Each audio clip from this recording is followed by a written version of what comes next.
bastante buenos, bastante buenos. No tenemos una situación internacional particularmente difícil que golpee el Perú.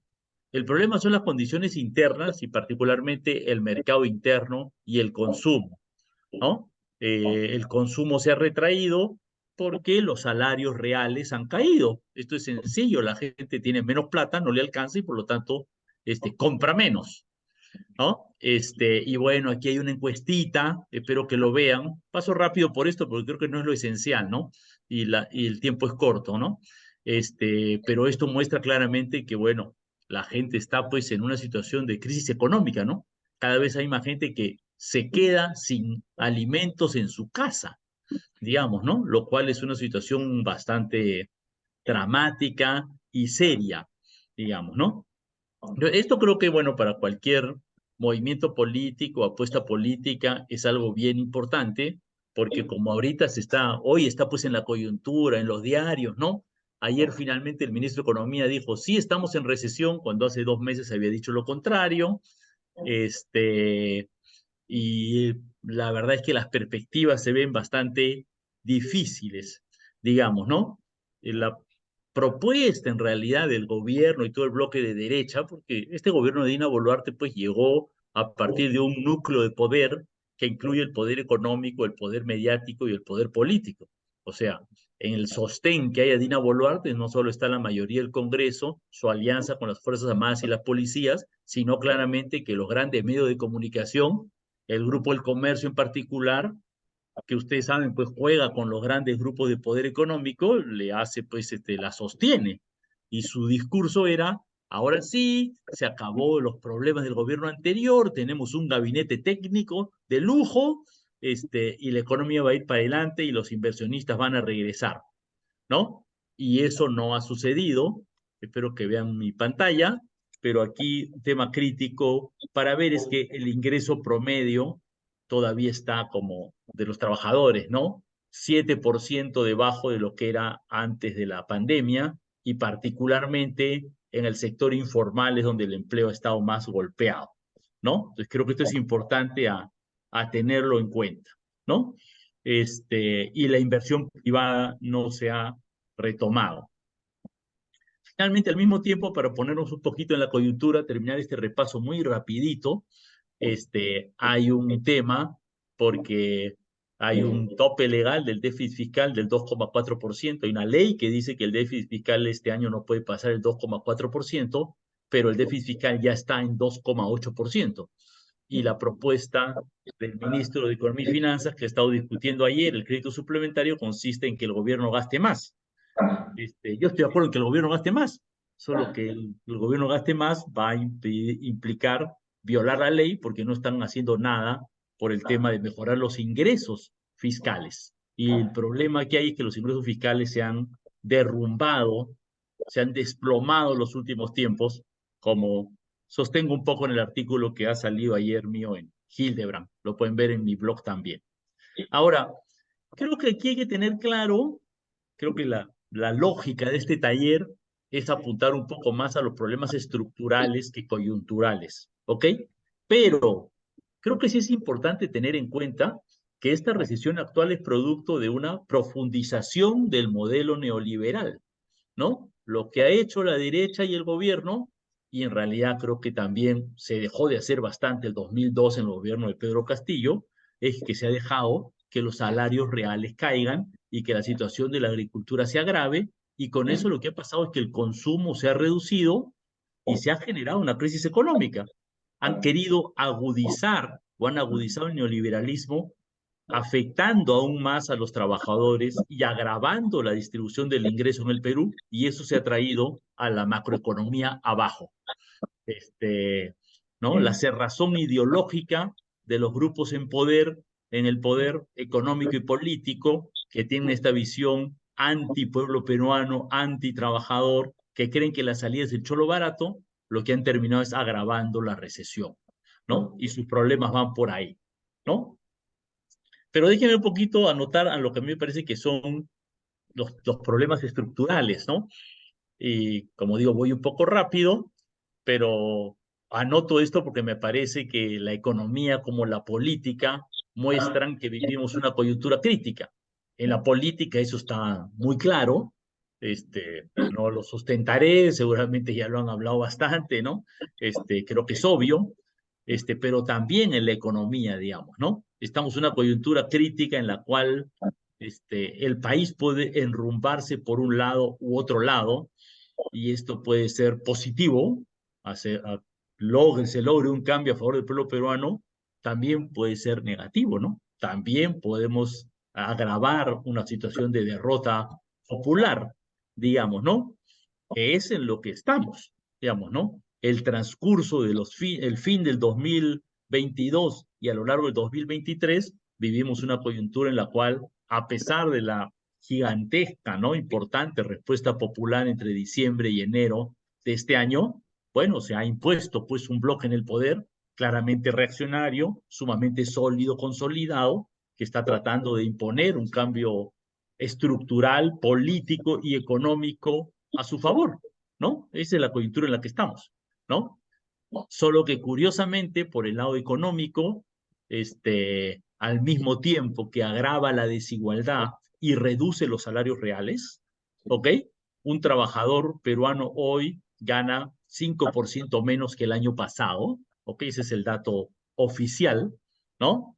Eso quiere decir más o menos que el trabajador formal hoy que gana 2.000 soles, gana los mismos 2.000 soles que el año pasado, pero todas las cosas han subido 5%. Entonces es como si le quitaran 100 soles del bolsillo, ¿no? Eso es lo que ha pasado en el último año, producto de la política económica de este gobierno, y a mi juicio arrastrado también por una mala política y política económica del año 2022 del gobierno de Pedro Castillo, ¿no?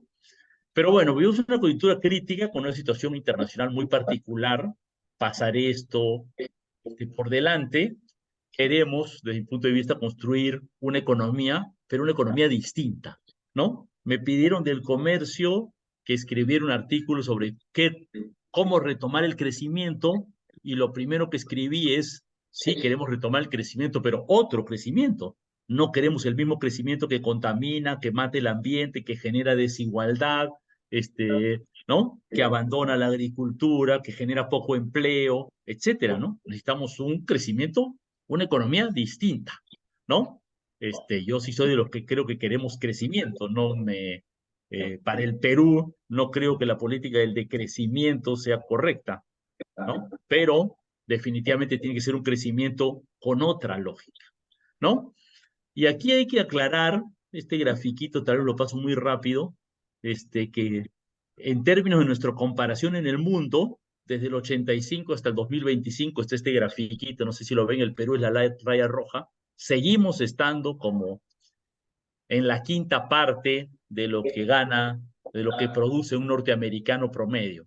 Corea, desde el 85 hasta ahora, está un poquito mejor que el Perú y ahora está mucho mejor, ¿no? Latinoamérica está en realidad en la evolución de los últimos 40 años, digamos, nosotros nos caímos a fines de los 80, pero seguimos debajo del promedio latinoamericano. Es decir, que lo que quiero decir con esto es, no ha habido ningún milagro neoliberal, ¿no? Han hablado a algunos colegas de la universidad, Waldo Mendoza, que dice, hemos tenido un gigantesco crecimiento económico fantástico por la Constitución del 93. ¿Dónde está el gigantesco, fantástico crecimiento económico de la Constitución del 93? Corea sí puede mostrar un crecimiento económico fuerte. Panamá puede mostrar un crecimiento económico fuerte. Pero ni Latinoamérica ni el Perú aún pueden mostrar que el modelo neoliberal les ha dado resultados en términos de crecimiento económico. Y lo que tenemos en el Perú, como sabemos, es una enorme desigualdad.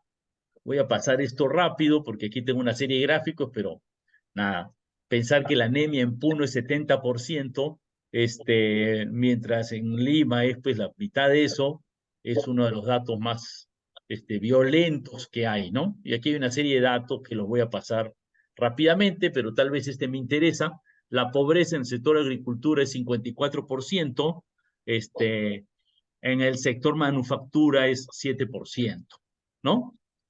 La agricultura es donde se concentra la pobreza, y particularmente en la sierra, donde lo que vemos es cuál es el problema en la sierra.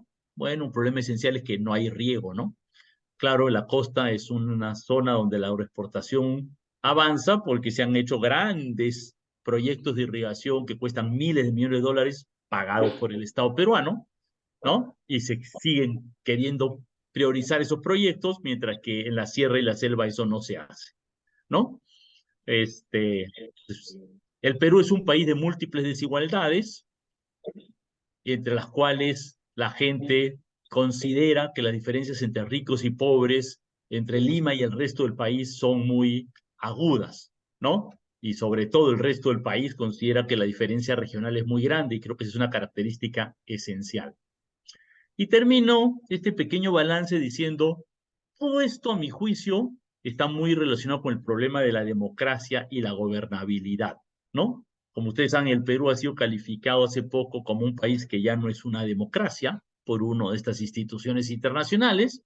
No discutiremos mucho esto, y una de las razones básicas es que la confianza en el gobierno es mínima, ¿no?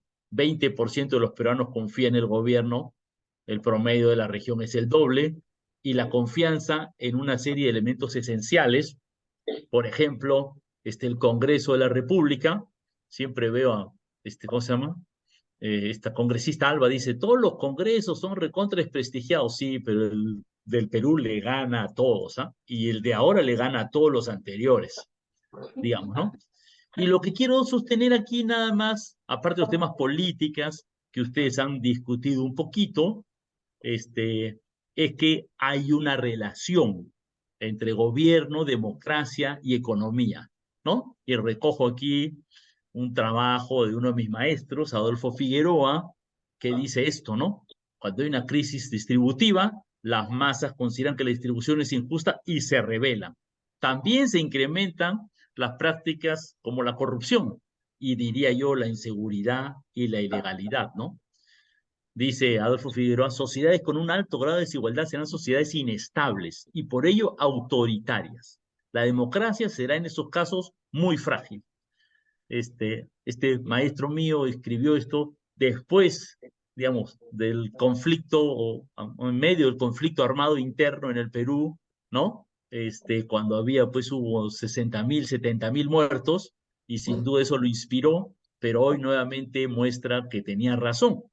Y a mi juicio, que hemos pasado los años de los 90, en los cuales el aplastamiento del movimiento popular que hizo Fujimori logró acallar esa respuesta social, y en los 2000 eso se mantuvo un poco, pero ahorita estamos en esta situación nuevamente, ¿no? Las masas se rebelan contra el orden social.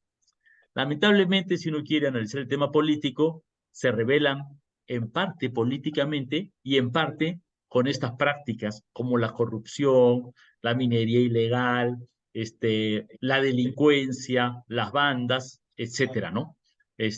Son parte de la desigualdad existente, ¿no? Y entonces yo quiero plantear aquí dos temas esenciales, ¿ok? Uno puede discutir muchas alternativas para el Perú, ¿ok? O sea, hay bastantes más temas, ¿no? Pero no alcanza aquí para discutir tantos temas, ¿no? Y a mi juicio, y creo que varios colegas, hay dos temas esenciales.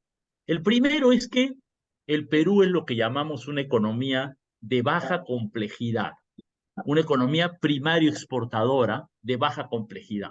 ¿Qué quiere decir eso? Que exportamos piedras, digamos, ¿no? Mientras que China exporta celulares y avanza hacia la tecnología 5G, y la computadora en la cual les estoy dando esta conferencia es China, ¿no? Pero en el Perú, pues, no pensamos en que podamos producir una computadora ni en sueños, ¿no? Dentro de una categoría de 135 países, de acuerdo a la complejidad de su economía, hecha por la Universidad de Harvard, nosotros somos en el número 104, ¿ok? Seguimos siendo, aquí en este gráfico, lo que se puede ver, ¿cuánto exportamos de industria? El 10%. Y esto es favorablemente, incluyendo la industria procesadora de materias primas, ¿no? Nuestra industria es debilísima, digamos, ¿no? Es un mal latinoamericano, ¿ah? Por si acaso, pero particularmente agravado en el Perú. Y entonces un país que exporta materias primas, que exporta piedras, como decimos, es un país que tiene poca complejidad tecnológica, poca complejidad productiva. Y entonces es un país que tiene poco progreso tecnológico de mediano y largo plazo y que está muy sujeto al vaivén de lo que pasa en la economía mundial. Y esto está asociado a cuánto gastamos en ciencia y tecnología. Esto es el gasto en investigación y desarrollo. Y aquí pueden ver cuánto gasta el Perú en investigación y desarrollo. No hablemos en comparación de la OCDE a la que queremos pertenecer, ¿no? Hablemos del promedio de América Latina. ¿Cuánto gastamos? La 10ª parte que el promedio de América Latina, ¿no? ¿Por qué? ¿No? Uno se pregunta, hay una parte pues de desidia del Estado, pero hay otra parte que está construida en el corazón económico. La minería importa la tecnología de afuera y no le interesa desarrollar una tecnología propia a la gran minería peruana que depende de transnacionales. ¿Ok? Otros países como, no sé, un poquito mejor Colombia o Chile o México tienen un cierto intento por desarrollarse industrialmente. Nosotros hemos abandonado esto. Entonces, esta primera idea es nuestra estructura productiva, nuestra base productiva, primario exportadora, basada en los minerales, en la extracción de recursos sin transformación, principalmente por transnacionales, sin un esfuerzo tecnológico, es algo que no genera bienestar para los mayoría de los peruanos ni genera un crecimiento sostenido, ¿no? No nos hace avanzar, ¿no? Si uno se compara, aquí no está Corea, Corea estaría por acá, ¿no? Invierte un montón en investigación y desarrollo, por eso tienen, no sé, pienso en mi celular que tengo aquí, Samsung, ¿ok? Compiten en el mercado con las tecnologías avanzadas y ahora han sacado pues un celular que se dobla, ¿ok? ¿No? Logran con su avance tecnológico producir nuevas cosas en el mundo. Nosotros estamos exportando piedras, ¿ok? Y esto es, por si acaso, importante en la economía. ¿Por qué? Porque sigue estando claro que el núcleo del poder económico político está en el sector minero, ¿no? O sea, en medio de la recesión, el gran evento empresarial del último mes fue la convención minera en Arequipa, con protestas en la puerta, por supuesto, en la cual, hablando de soberanía nacional, un empresario extranjero, el dueño de la Southern Peru Copper Corporation, que no me cae para nada simpático, pero tuvo la, no sé cómo llamarlo, es atrevimiento de decir, bueno, si el gobierno no permite que salga el proyecto Tía María, habrá que cambiar de gobierno. O sea, un empresario extranjero hablando así del gobierno que lo está cogiendo, o sea, en cualquier país que tuviera un mínimo de dignidad nacional, esa persona estaría fuera del país al día siguiente. ¿Cómo un empresario extranjero puede venir a opinar sobre el gobierno? Y yo concuerdo con él que el tipo no me gusta, y que se vaya el gobierno también comparto, pero no puedo aceptar que venga un empresario extranjero a decir qué debe pasar con mi gobierno, ¿ok? Aquí el poder esencial está en el sector minero y al mismo tiempo eso va de la mano con este tema de la escasa política industrial. Fíjense, en términos políticos, una cosa notoria en la coyuntura es, hablando de la recesión, ¿por qué esta recesión recién se está comenzando a hablar en los medios? Miren, la industria peruana está produciendo hoy 9% menos que el año pasado. O sea, es una crisis económica de proporciones en la industria peruana. Pero ustedes han visto que la Sociedad Nacional de Industrias esté haciendo grandes presiones, el presidente de la Sociedad Nacional de Industrias está saliendo en los medios, poniendo el grito en el cielo porque hay una recesión brutal en la industria peruana. No, es un ratoncito al costado de los leones de la sociedad de minería reclamando que Tía María salga adelante, digamos, ¿no? Eso no es común en otros países de América Latina, por si acaso, ¿no? O sea, en Brasil, en Argentina, esa estructura empresarial es distinta, ¿ok? Pero este es un tema político-económico esencial y tiene que ver con el tema de las ventajas y desventajas de la micro y pequeña empresa. La mayor parte de los peruanos vive de la microempresa, el 90% de empresas en el Perú son microempresas, pero el 5% de esas microempresas tienen crédito. El 70% de las grandes empresas tienen crédito. Crédito, por supuesto, financiado con nuestros ahorritos que están en el banco, ¿no? Digamos, ¿no? Pero eso se canaliza hacia las grandes empresas. Las AFP también cumplen esa función, ¿no? Entonces, un gran tema acá de alternativa económica es necesitamos transformar productivamente. La CEPAL le llama transformación productiva. Y aquí no voy a detallar, pero uno puede ser todo el tema de la transformación energética, bioeconomía, reacomodo geográfico de la producción. La producción está muy concentrada en Lima. Hay una serie de industrias en las cuales podríamos desarrollarnos. Esto es como la lista de la CEPAL para América Latina. No todos se aplican al Perú, pero tenemos que cambiar de matriz productiva. Tenemos que dejar de ser primarios exportadores y extractivistas. Este es un primer tema. Es un tema de mediano plazo, ¿ok? Mediano y largo plazo, porque las estructuras productivas no se cambian de la noche a la mañana. No sé si siguieron, tal vez no, pero fue uno de los debates iniciales dentro del propio gobierno de Gustavo Petro, ¿no? Gustavo Petro dijo, ya no más petróleo. Y bueno, ha tenido que aceptar que eso no es tan posible, no es tan fácil y que la transformación hacia una economía libre de petróleo va a demorar un poco más. Hay una especie de camisa de fuerza ahí, pero el que algo no se pueda hacer en el corto plazo no quiere decir que no sea indispensable asumirlo como una tarea principal, digamos, ¿no? Es como decir, no podemos construir un partido popular de los trabajadores en 2 meses, no, eso no quiere decir que no tengamos que acometer esa tarea, ¿no? Digamos, ¿no? Muchas cosas requieren un esfuerzo sostenido. Este cambio es muy importante, pero requiere un esfuerzo sostenido de 10, 15, 20 años, cuando menos, digamos, ¿no? Y que tiene grandes influencias políticas. El otro gran tema, el otro gran tema es la desigualdad, ¿no? Ese es el gran tema, a mi juicio, en el Perú. Lo pasé un poco rápido y este enfoque, esto es algo que habría que discutir muchísimo más en el Perú, ¿ok? Lo que les voy a presentar es algo bastante simple, ¿ok? Pero hay un elemento básico, y de hecho, perdón, en cuanto a la desigualdad, este tema anterior, disculpe que un poquito, también es importante. ¿Por qué? Porque nuestro crecimiento prominero que tenemos ahora, la minería no genera mucho empleo. De hecho, luego de 30 años de modelo prominero, la minería, la gran minería, no llega a generar ni siquiera uno de cada 100 empleos en el Perú. No alcanza ni uno de cada 100 empleos. ¿Ok? Entonces la minería no genera empleo y el Perú lo que necesita es empleo, ¿no? La agricultura, la bioeconomía, el turismo sostenible, el turismo popular, la seguridad alimentaria, ¿no? Nuevas energías, la industria, son áreas en las cuales podemos generar más empleo y todo esto además es un tema en el cual las nuevas tecnologías nos generan un riesgo porque hay varias evaluaciones que consideran que con nuevas tecnologías todavía varios de estos sectores van a generar menos empleo que el que generan ahora. Entonces, ¿qué va a pasar con el 80%, 75% de la población peruana que por no tener empleo tiene que vender caramelos en la calle? ¿Ok? Pero hay otro elemento dentro del tema de la desigualdad, que es el peso del Estado y la fuerza del Estado. ¿Ok?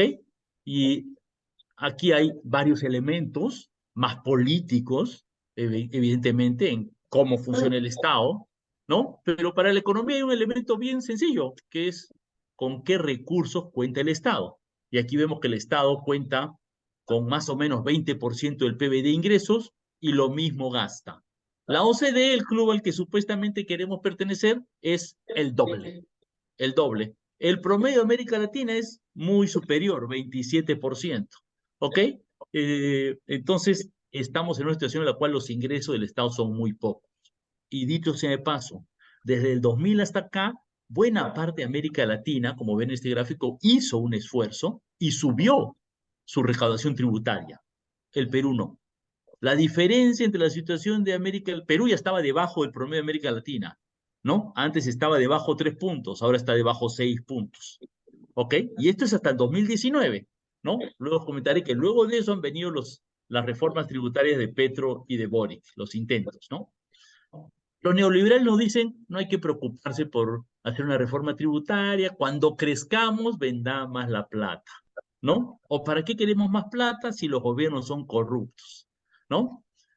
Pero en realidad lo que están defendiendo ahí pues son los ingresos de las grandes mineras, ¿no? Este, Y si el Estado no tiene recursos, no podremos tener un Estado que gaste en investigación y desarrollo y en innovación tecnológica, en infraestructura, o sea, en carreteras y caminos rurales básicos, en educación y salud, en que el gobierno funcione.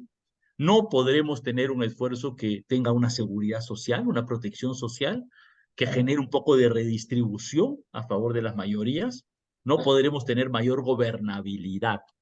Uno de los grandes problemas del Perú ahora es la gobernabilidad. El Perú le, es muy difícil ser gobernable. ¿Por qué? Porque el Estado no tiene plata. Vamos a ponerlo de otra manera. ¿Por qué el Estado peruano, digamos, solo 20% de los peruanos confían en el Estado peruano, a diferencia del promedio latinoamericano que es, no sé, 2 veces, 3 veces eso? ¿Por qué tampoco confía en el gobierno? Bueno, una respuesta sencilla es porque nos moríamos en la pandemia, se murieron 300.000 y el Estado peruano no había camas UCI, no había hospitales, no había médicos, no había nada. Si el Estado no nos da ni siquiera para vivir, para sobrevivir, ¿no es cierto? ¿Qué vamos a confiar en el Estado? ¿No? Es como lógico, digamos, ¿no? Uno ve a otros países más desarrollados un poco mejor y dicen, bueno, el Estado tendrá un montón de dificultades, pero por lo menos tiene estas condiciones. Hoy se habla mucho de la crisis económica argentina y tiene mucho de verdad.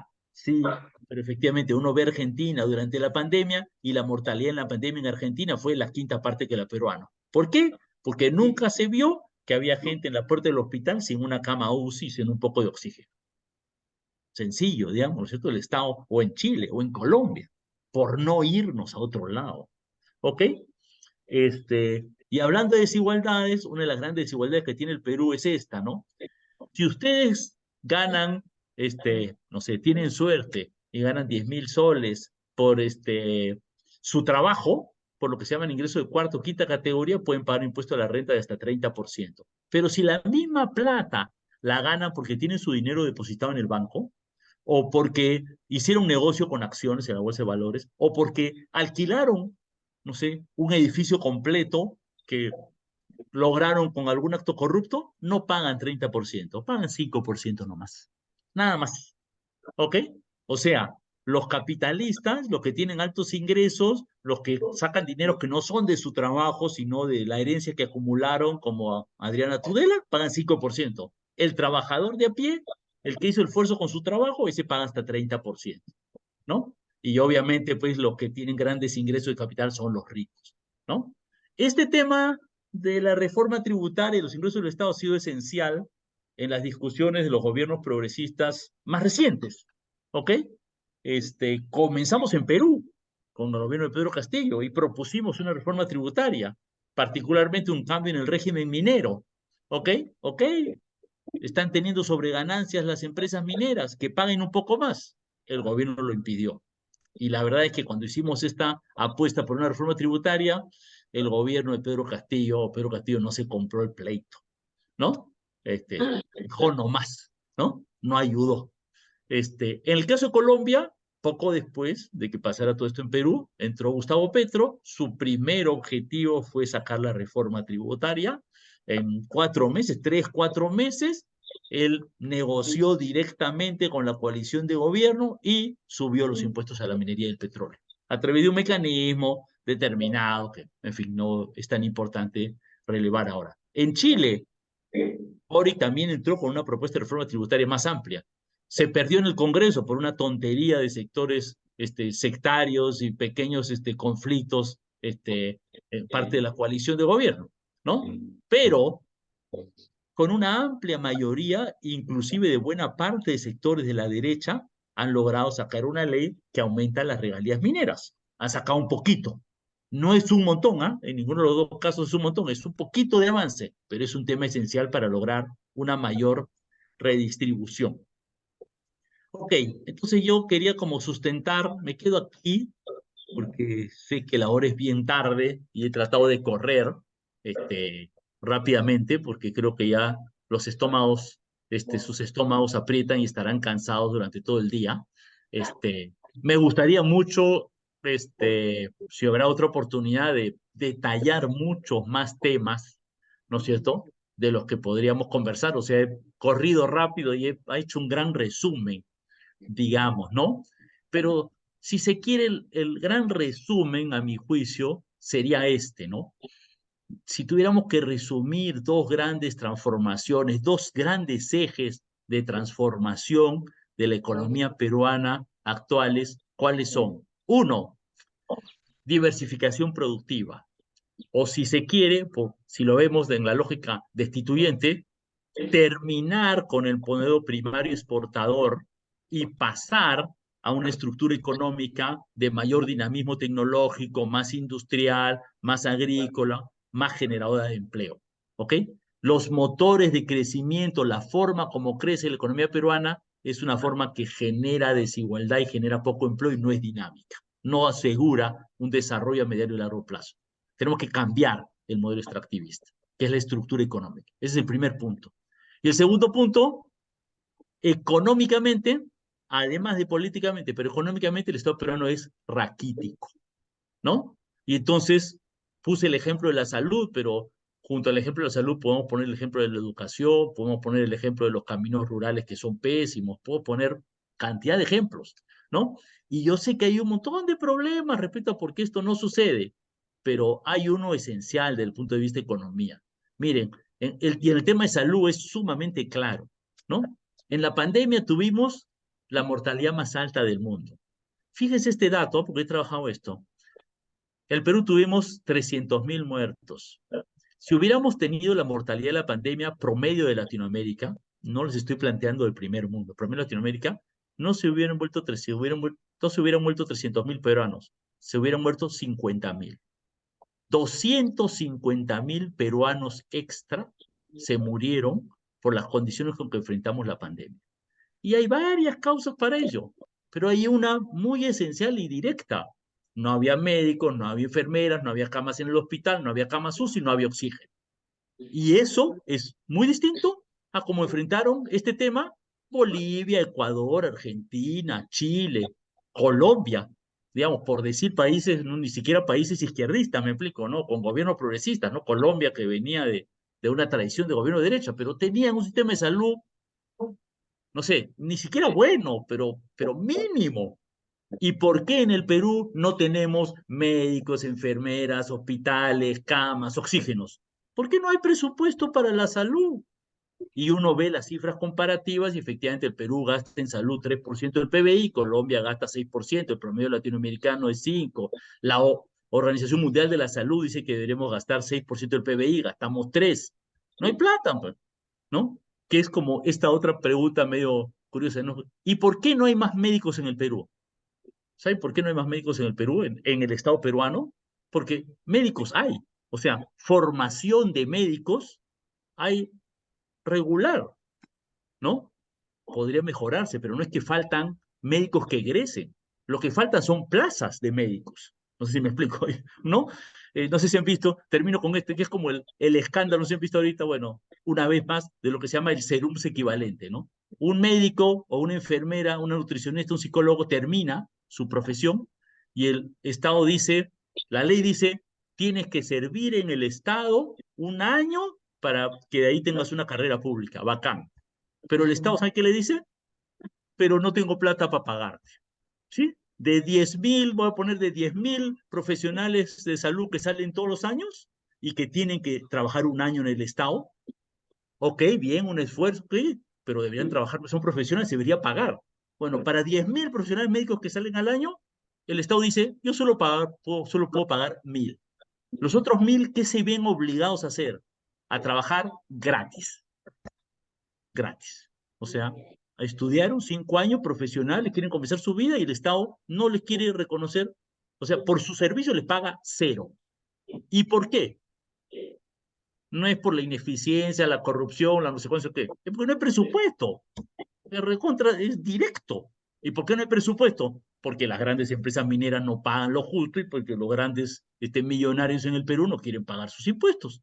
Hay un tema esencial, ¿no? Que le hace a la capacidad del Estado y a la relación del Estado con la población que pasa por la economía, ¿no? Entonces yo me quedo con esos dos elementos. Hay muchos más. Soy consciente que hay varios elementos más que considerar, pero yo creo que esos son los dos elementos sustanciales que tendríamos que cambiar si queremos transformar el Perú para poder tener un progreso social para todos los próximos años. Muchas gracias.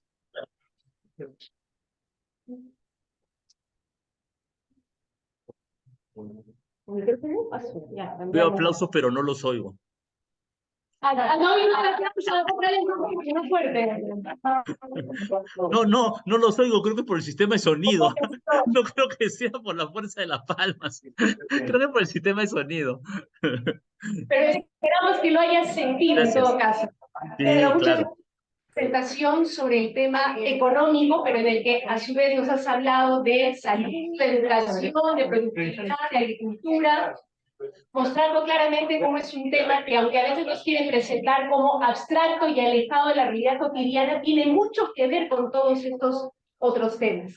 Y si bien es cierto, ya tenemos hambre, también tenemos hambre de debate, de diálogo, así que nos vamos a ir a 5 minutitos para un par, 3 quizás preguntitas, comentarios, pero que te pido te quedes con nosotros también para poder responder. 1, 2.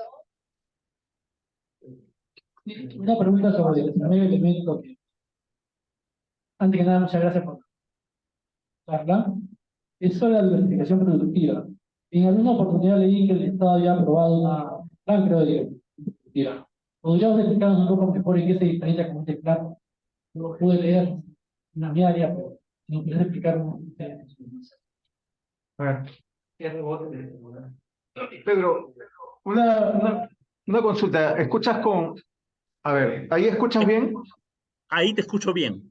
Escuché la A ver, pregunta media, pero entendí que es sobre el plan del gobierno de diversificación productiva y cuál sería la diferencia, básicamente. ¿Es ya te he así? escuchado. Sí, pero vamos a recoger, si te parece, de una vez las últimas preguntas para que hagas una intervención final. ¿Ya se me escucha? Sí.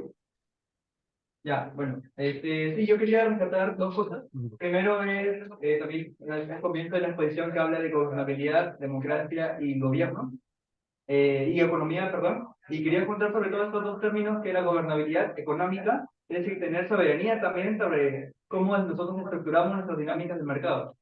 Ahora mismo hay un dogma, por así decirlo, una narrativa de dogma, de que el Estado es manejado económicamente por arte de magia o por recetas neoliberales. Entonces, hay que también empezar a destruir esa narrativa y decir, oye, no podemos planificar nuestra producción, podemos planificar también nuestro consumo. Eso también se puede enlazar con una disminución del poder del Estado que nos quieren vender. A ver, si queremos ahora las potencias o economías emergentes, China, Estados Unidos, no disminuyen su mercado, como si hay tendencias latinoamericanas de disminución del mercado, por ejemplo, en Argentina, ¿no? Entonces, importante para este proceso constituyente de soberanía es el tema de gobernabilidad económica, y segundo, también enlazando el tema del Estado. Recuerdo, el Estado bien visto como un agente posibilitante, como un agente benefactor, y también cómo se enlaza narrativamente la empresa como agente benefactor social. Es decir, ahora, bueno, yo he escuchado esto en varias clases en universidades, que, por ejemplo, las mineras construyen carreteras a modo de inversión, y que así, entre comillas, están haciendo benefactor social. Pero yo creo que no es así. Es decir, y acá traigo bastante a flote esta frase de María, o este pensamiento de Mariatti cuando habla del problema de la tierra y la dinámica gamonal. Es que si bien habían patrones buenos, patrones malos, patrones benévolos, etcétera, no era una cuestión de suerte. Es decir, no se puede dejar algo así a la suerte. Y esto tiene que ver bastante con que las empresas, si deciden invertir haciendo carreteras, en realidad es un tema de suerte. O sea, pueden salirte bien, pueden salirte mal. Y el poder y el proceso constituyente es, oye, no hay que dejar las cosas al azar, hay que tomar riendas. Sí, y la última pregunta. Bien cortito. Hola Pedro, ¿cómo estás? Yo solamente quería yo solamente quería que nos pudieras resumir este debate que tuviste con Waldo, porque justamente tiene que ver con el tema de el capítulo de la economía en el proceso constituyente, ¿no? Eso. Gracias, chévere. Sobre la primera pregunta, en realidad se hizo un plan de diversificación productiva que tenía varias deficiencias el 2014. Porque sí, el que empujó un poquito, que es algo que debemos recoger un poco, fue este exministro de Humala que se llama Piero Gessi, que ha trabajado este tema de una manera digamos, relativamente interesante, ¿no? Como para ser considerado, ¿no? Pero en realidad este tema ha sido prácticamente abandonado durante todos estos años, ¿no? Como les digo, es notorio en la escena política, a mi juicio, que este año la industria está en recesión profunda, hace varios meses, y la Sociedad Nacional de Industrias brilla por su ausencia, ¿no? Mientras que lo que suena es la Sociedad Nacional de Minería y Petróleo, y el tema clave para salir de la recesión sería que salga el proyecto Tía María. Más allá del tema político, que ya es una locura, pensar que vas a salir de la recesión económica por el proyecto Tía María es otra locura, digamos, ¿no? O sea, ese proyecto no tiene la envergadura ni la generación de empleo como para generar un cambio sustancial en el Perú, me explico, ¿no? Ni para retomar el crecimiento. O sea, y aquí realmente lo que hace falta es tomarse el tema un poquito más en serio, digamos, ¿no? Un poquito más, no, bastante en serio, ¿no? O sea, me parece que se habló un poco y de ahí se ha dejado por ahí y se refleja un poco en que, por ejemplo, el Ministerio de la Producción es un ministerio, pues, de tercer orden. Les confesaré que a duras penas creo que logro recordar el nombre del ministro actual. No sé si ustedes lo recuerdan, seguramente tal vez se recuerde más del ministro de Economía, pero el ministro de la Producción, uno dice, ¿no? Y muchas veces la principal preocupación del ministro de la Producción es qué pasa con la pesca, que no está mal preocuparse qué pasa con la pesca, pero oye, aquí hay un tema grande, ¿no? Mucho más amplio, ¿no? Y eso es totalmente dejado de lado, ¿no? Entonces, más allá del plan, que podríamos discutir más adelante, ya el plan del 2014 como que quedó atrás y nunca se ha vuelto a pensar el tema. No sé si a pensar el tema desde el punto de vista del Estado en términos serios, me explico, ¿no? O sea, en términos de esto requiere un esfuerzo grande que además ni siquiera es de un ministerio, ¿no? Requiere una estrategia nacional, digamos, ¿no? Y yo pienso que un temita que tal vez no he dicho es el tema de la agricultura familiar, es un tema que ahorita debiera estar particularmente priorizado por la coyuntura, ¿no? Por el golpe que tienen que han tenido los agricultores, por los problemas que tienen los precios de los alimentos, por lo que significa también en términos de desigualdades y exclusión y discriminación en el Perú, ¿no? La segunda pregunta tenía que ver un poco, creo que sobre el tema de el rol del Estado como planificador, ¿no? O la lógica de la economía de que se gobierna sola y que hace falta el rol del Estado como planificador, digamos, ¿no? Y efectivamente, este es curiosamente un tema en el cual, como la participación del Estado en la economía, que la lógica neoliberal peruana, ¿no? Siguiendo en realidad la receta de hace como 30 años es que el Estado haga lo mínimo, pero hoy en el mundo, ninguna de las grandes potencias hace eso. Ni China, ni Estados Unidos, ni Europa, ¿no? Ni Corea del Sur, digamos, por decir alguno, ¿no? Ni Japón, ni... Todos esos están activamente empujando en una alianza de los gobiernos con sus principales o algunas empresas importantes y universidades el nuevo desarrollo tecnológico. Me explico, el desarrollo tecnológico de China, desde luego tiene un montón de que ver con el Estado, pero ahorita Joe Biden, o sea, Estados Unidos le está metiendo, no sé, ¿no? Un montón de dinero, digamos, 200.000 millones de dólares para el desarrollo de nuevas tecnologías de transición energética y de nuevas tecnologías de información. Digamos, súper bien por ellos, digamos, ¿no? Y hasta un poco por nosotros. Pero eso muestra claramente que no es que en Estados Unidos la lógica prevaleciente es que el Estado diga, que se haga ver a dónde va las prioridades. No, el Estado está activamente señalando cuáles son las orientaciones, ¿no es cierto?, las prioridades, las industrias estratégicas. En el Perú la derecha siempre nos ha criticado, no existe tal cosa como actividades estratégicas. Pucha, que en el resto del mundo, todo el mundo piensa en actividades estratégicas, ¿no? Los únicos tontos de que no piensan eso son los neoliberales peruanos. Ahora, eso requiere sí un pensamiento pues más profundo del Perú respecto a cuáles serían esas actividades donde tenemos oportunidades, ¿no? Hay que escoger bien y hacerlo bien, ¿no? ¿No? Eso podríamos hablar bastante más adelante, ¿no? Yo creo que nuestra biodiversidad, es una oportunidad, pero hay bastante por sustentar, en ese tema, ¿no? Y por último, preguntan ahí sobre este tema de debate con Waldo Mendoza y la constitución del 93, ¿no? Por si acaso, no sé si les recomiendo, pero bueno, en la universidad ya 3 profesores Félix Jiménez con José Oscate y otro profesor de la Universidad Católica han sacado un documento de trabajo que está publicado en internet, digamos, sacándole la mugre al documento de Waldo Mendoza. No se me ocurrió otra forma de decirlo más exacta, ¿no? Incluso en términos metodológicos, digamos, ¿no? Hay varias críticas, digamos, que hacer, ¿no? Su argumento, ustedes saben, de Waldo Mendoza es la Constitución del 93 es lo que ha hecho que el Perú le haya ido tan bien económicamente en los últimos 20 años. Y ahí hay como dos argumentos, ¿no? El primero es, ¿fue la Constitución del 93? ¿O en realidad hubo una serie de otras condiciones en el momento, como por ejemplo, que se capturó a Abimael Guzmán y que se pacificó el país, ¿no? Lo cual permitió que las inversiones y estuviéramos más tranquilos para producir. Son dos cosas distintas, ¿no? Y él no puede distinguir entre ambos.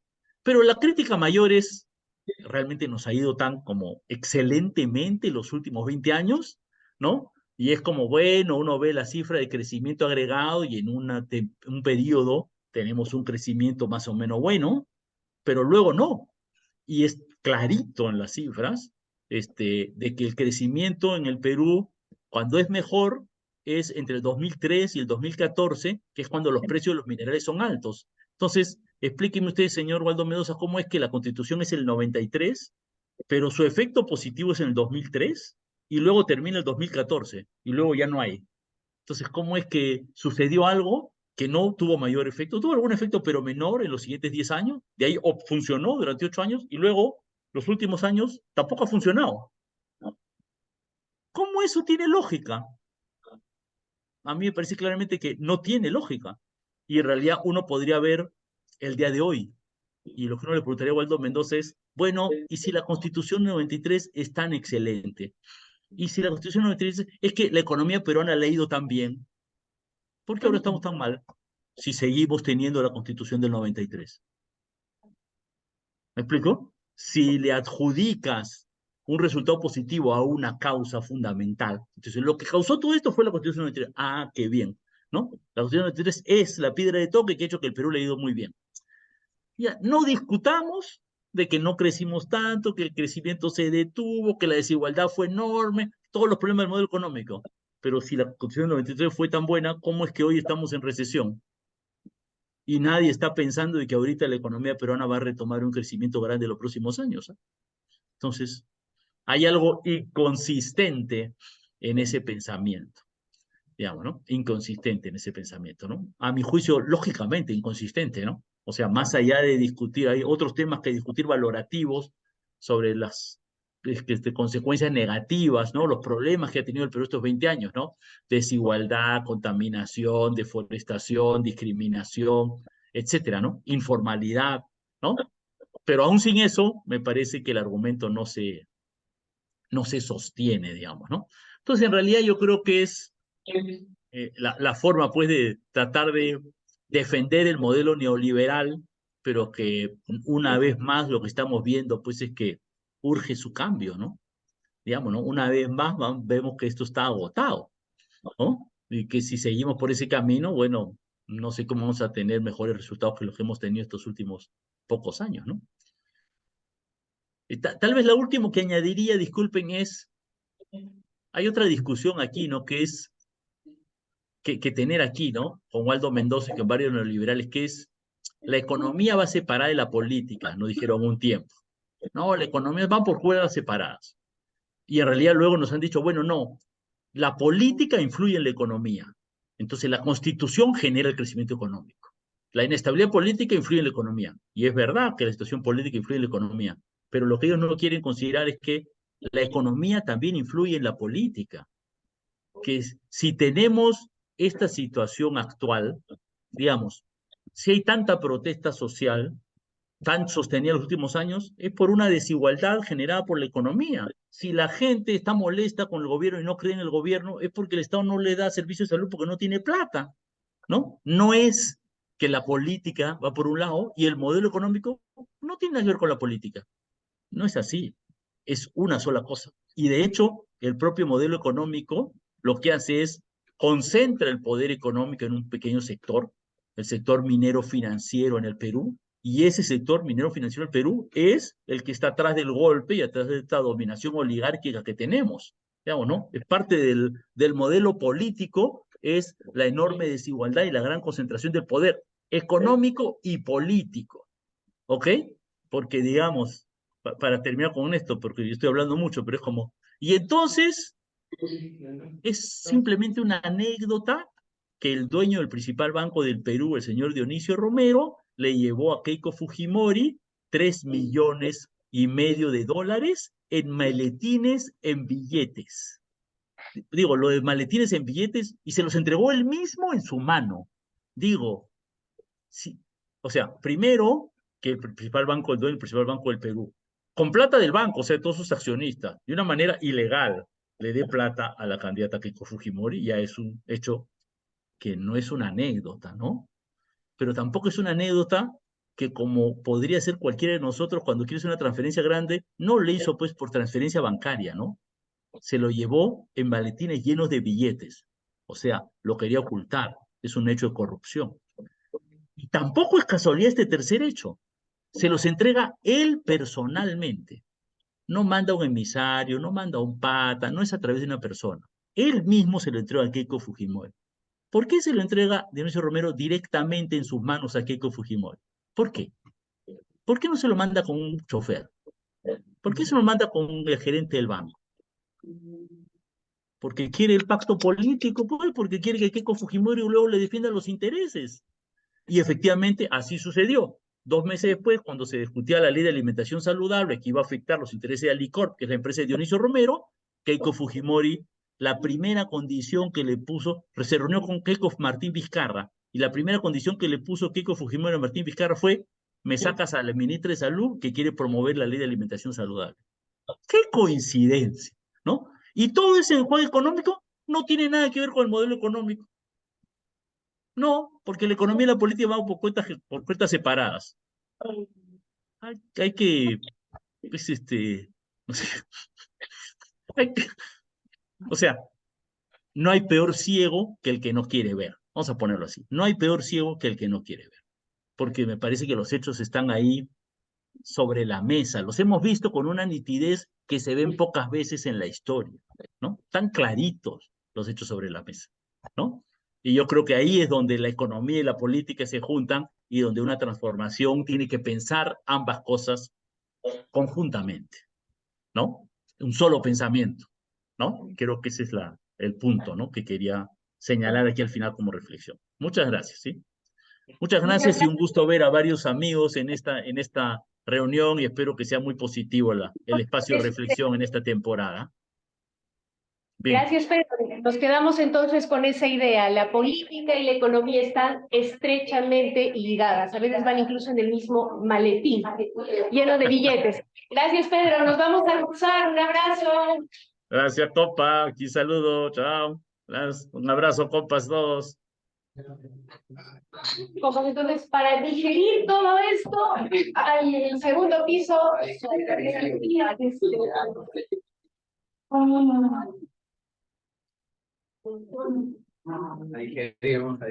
Digerir todo lo que...